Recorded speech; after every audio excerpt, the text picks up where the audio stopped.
सही खबर पाने के लिए जल्दी से लाइक कीजिए, सब्सक्राइब कीजिए और साथ में बेल आइकन घंटी को भी दबा दें। जी हाँ मित्रों, इन दोनों भाइयों का इनका मर्डर कराया गया है। इसको हम कहेंगे कि मर्डर कराया गया है। ध्यान रखना, क्योंकि पुलिस प्रशासन ने अपना पूरा काम नहीं किया है। योगी सरकार ने अपना पूरा काम नहीं किया है। प्रेसिडेंट की रिकमेंडेशन करे और किसी स्टेट पर इमरजेंसी लगा दी जाए। आप तक भारत में देश में 115 बार 356 आर्टिकल का 356 बार अब तक उसको लगाया भी जा चुका है। जी हाँ, ये वकील साहब का कहना है। जब वह प्रेसिडेंट के पास जाए और वह सीधा बोले कि यूपी गवर्नमेंट पर जितना भी चीज़ें हैं वो थ्रू एडिस्टेंस रूज लगा दिया जाए। जी हाँ, यूपी पर राष्ट्रपति शासन वाया गवर्नर राज्यपाल के जरिए लग सकता है। और अब तक की सबसे बड़ी खबर है ये। अब सोचिए कि योगी आदित्यनाथ लाइन और ऑर्डर के ताक पर रखकर जिस तरीके से उत्तर प्रदेश में गुंडागर्दी का दहशत लोग जो है धारा 144 लग गई है, इंटरनेट बंद हो गया है। अब सोचिए कि स्थिति क्या होगी। मतलब है कि क्या भारत देश में जितनी भी जुडिशल सिस्टम उसको कोलैप्स हो गई है। उत्तर प्रदेश के पुलिस लॉ ऑर्डर एंड से वह पूरा काम पूरा कोलैप्स हो गया है, ख़त्म हो गया है। या उसको जो भी है उसको कोलैप्स करे मिनिस्टर को, यह सीख से लेकर डीजीपी और तमाम से लेकर तमाम आईपीजी और जो अधिकारी है वो सब फंसेंगे।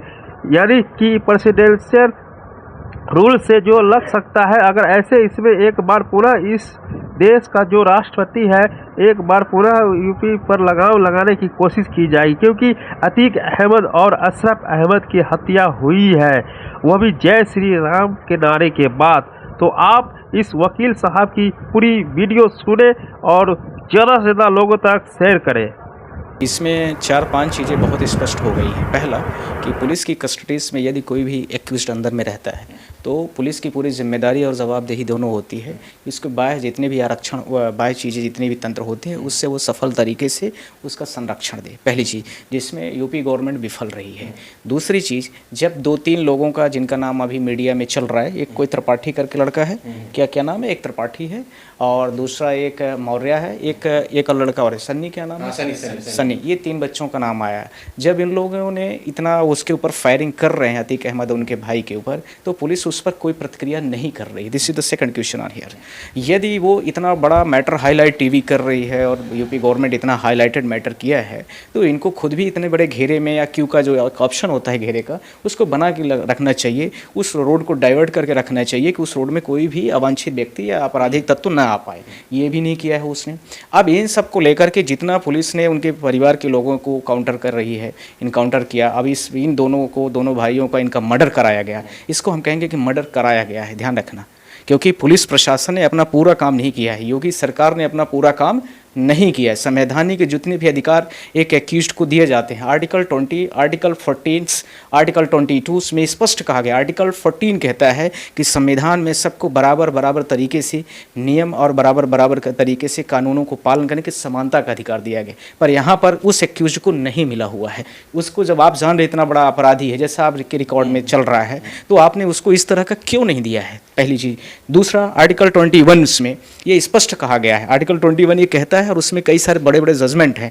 इसमें जो हुसैना खातून versus home secretary of state of Bihar है, उसमें स्पष्ट कहा गया है कि सुप्रीम कोर्ट हो या हाई कोर्ट हो, उसको स्पीड ट्रायल करने के लिए, यदि आपके बहुत सारे मैटर तो स्पीड ट्रायल करा लेते आप क्या ज़रूरत है कि आप 6 महीने से उसको गोल गोल घुमा रहे। स्पीड ट्रायल कराने के लिए स्टेट गवर्नमेंट ने कहीं भी कोई भी आईए, इसका मतलब इंटरलोकेटरी एप्लीकेशन नहीं फाइल किया है। इसका मतलब जुडिशरी में, लॉ एंड ऑर्डर में जो उनका लीगल है उसने भी प्रॉपर तरीके से काम नहीं किया। यानी स्पीड ट्रायल कराने के लिए इन्होंने कहीं भी कोशिश नहीं की है। तीसरा, इसमें Ashwani versus state of interrogation agency से, इस पर भी यही कहा गया है कि ये कोई भी आपराधिक व्यक्ति का ये पूर्ण कानूनी अधिकार है और उसके फंडामेंटल राइट्स है कि वो कोई भी कोर्ट वो अपना इस एप्लीकेशन के साथ में लगाए और उसको स्पीड ट्रायल कराने के लिए वो लोअर कोर्ट या किसी भी कोर्ट को डायरेक्ट करा ले। उसको एक्सपर्टाइल करने के लिए बोला जाता है, कितने दिनों में आप इसको एक्सपर्टाइल करें। अब आ रही है बात कि जिस तरह से इनका मर्डर हुआ, तो पूरी तरीके से हमारे नज़र में एक कानूनी और संवैधानिक अधिकारों का पूरा हनन किया गया है। अब इसके दो तरीके हैं। इसमें यह है कि जिस तरह से लॉ एंड ऑर्डर्स इनका फेल्यूर हो रहा है, उस लॉ एंड ऑर्डर्स को तुरंत ही सुप्रीम कोर्ट में इसको हम लोग पूरी तरीके से इसका संज्ञान ले सकते हैं। उसमें आर्टिकल जो है 356 है, 356 में स्पष्ट कहा गया है कि यदि संवैधानिक तंत्र में कॉन्स्टिट्यूशनल राइट्स और भी जितने राइट्स दिए गए हैं वो सही तरीके से नहीं चल रहे हैं, तो इसके जुडिशरी के पास पूरे पावर है कि थ्रू प्रेसिडेंट से वो रिकमेंडेशन करे कि इस स्टेट पर इमरजेंसी लगा दी जाए। अब तक भारत देश में 115 बार 356 आर्टिकल्स का 356 आर्टिकल्स का 356 बार अब तक उसको लगाया भी जा चुका है। जहां भी फेल्यूर हुआ है थ्रू राज्यपाल इस चीज़ का प्रोसेस को हम फॉलो कर लेते हैं। तो ये जुडिशरी भी कर सकती है। दूसरा रूट होता है कि जो अपोजिशंस के लीडर्स और जो बहुत सारे पार्टिकल के लीडर्स हैं वो प्रेसिडेंट के पास जाएं और ये सीधा बोले कि यूपी गवर्नमेंट पर जितना भी चीज़ें हैं वो थ्रू प्रेसिडेंशियल रूल्स लगा दिया जाए। तो देखिए, सुप्रीम कोर्ट के वकील नरेंद्र मिश्रा जी इस वक्त हमारे साथ हैं, तो समझ जाइए कि यूपी की जो दुर्दशा या दशा जो दिखाया जा रहा है कि रात के 11:30 बजे कॉलविन हॉस्पिटल के सामने मीडिया से बातचीत के दौरान अतीक अहमद और अशरफ अहमद पर जो अंधाधुंध फायरिंग की गई है, उसको लेकर supreme court advocate Narendra Mishra का जो बयान आ रहा है कि अगर विपक्षी दल जो है राष्ट्रपति के पास समन देते हैं तो कहीं ना कहीं यूपी पर राष्ट्रपति शासन वाया गवर्नर राज्यपाल के जरिए लग सकता है। और अब तक की सबसे बड़ी खबर है ये।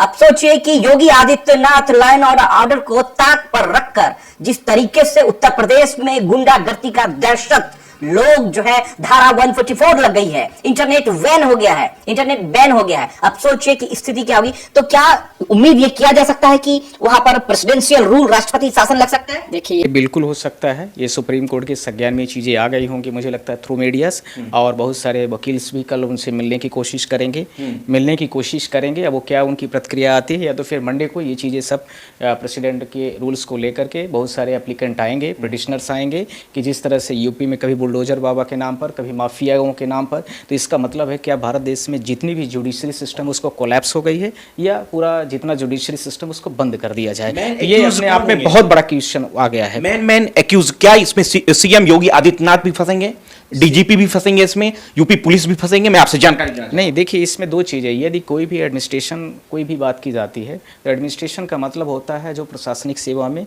उस समय पर आबद्ध व्यक्ति हों। उसका मतलब ये हो गया कि प्रशासनिक सेवाओं में जो IAS IPS पुलिस DM वहाँ का STF के जो होंगे ऑफिसर्स वो होंगे, SHO थ्रू DCP, ये सारे लोग आते हैं। उसमें जो ये पॉलिटिकल पर्सन है उनका नाम जल्दी नहीं आता है। तो DGP भी इसमें पार्टी बनेगी और इसके साथ में और भी बाकी लोग हो सकते हैं, सबके सब IPS, जितने IPS का मतलब ये हो गया सारे के सारे आ गए। अब कोई पार्टी बनाना चाहता है तो योगी आदित्यनाथ को भी बना सकता है, होम मिनिस्टर्स को भी बना सकता है, क्योंकि पुलिस प्रशासन होम मिनिस्टर्स के अंदर में आती है, तो उसको भी वो पार्टी बना सकता है। उसका खुद का संवैधानिक अधिकार है, कानूनी अधिकार भी है, तो वो कर सकता है, उसमें कोई भी इशूज़ नहीं है। अब जो बात आपकी ये आ रही है कि योगी आदित्यनाथ भी फंसेंगे नहीं, पर यह है कि पुलिस जो है, उत्तर प्रदेश की पुलिस है, लॉ एंड ऑर्डर से वो पूरा का पूरा कोलैप्स हो गया है, ख़त्म हो गया है। उसको इस समय पर जिस तरह से जुडिशरी को ताक करके अपने हाथ में सारा का सारा प्रशासन ले लिया है, वो मेरे हिसाब से एक भी प्रतिशत कहीं से भी नैतिक और संवैधानिक नहीं है। ऐसी सरकार को तुरंत ही सुप्रीम कोर्ट से हम लोग निवेदन करेंगे कि ऐसी सरकार पर तत्काल प्रशासनिक जो भी 356 के आधार पर, यानी आर्टिकल 356 में आप उस पर राष्ट्रपति शासन लगाएं या उसको जो भी है उसको कोलैप्स करें मिनिस्ट्रीज को। ये सारी चीज़ों के लिए हम लोग भी अनुरोध करेंगे, क्योंकि ऐसा नहीं होना चाहिए कि जुडिशरी का मतलब ही क्या रह गया। जब जुडिशरी में ट्रायल चल रहा है तो आप कौन होते हो किसी को मार देने वाले? आपके पास ये राइट्स दिया किसने है? ये सारे क्वेश्चंस आ गए हैं, तो ये सब पर हम लोग बात करेंगे जी। देखिए, मैं आपको बता देना चाहता हूं दीपक, जिस तरीके से हालात मुकम्मल नहीं है वहां पर, तमाम IPS, सुप्रीम कोर्ट के एडवोकेट नरेंद्र मिश्रा जी जिस तरीके से कह रहे हैं कि DIG से लेकर DGP और तमाम SHO से लेकर तमाम IPS जो अधिकारी हैं वो सब फंसेंगे। और अगर ऐसे हालात उत्तर प्रदेश में पनप रहा है तो ये निश्चित तौर पर मान लीजिए कि कहीं ना कहीं बीते कुछ दिन के बाद, यानी कि कुछ दिन के बाद हो सकता है कि राष्ट्रपति शासन यानी कि प्रेसिडेंशियल रूल जो है लग सकता है। अगर ऐसा हुआ तो 115 बार अब तक लग चुका है आपके हिसाब से, तो ये 116वां बार होगा कि सुप्रीम कोर्ट के आदेशानुसार राज्यपाल भी वहां पर, राज्यपाल के जरिए इस देश में एक बार पुनः, इस देश का जो राष्ट्रपति है एक बार पुनः यूपी पे लगाम लगाने की कोशिश की जाएगी। क्योंकि इसी यूपी में तुरस का भी कांड देखा गया। इसी यूपी में कल ही, आज माफ कीजिएगा, आज ही असद को दफनाया गया और आज ही अतीक अहमद और अशरफ अहमद की हत्या हुई, वो भी जय श्री राम के नारे के बाद।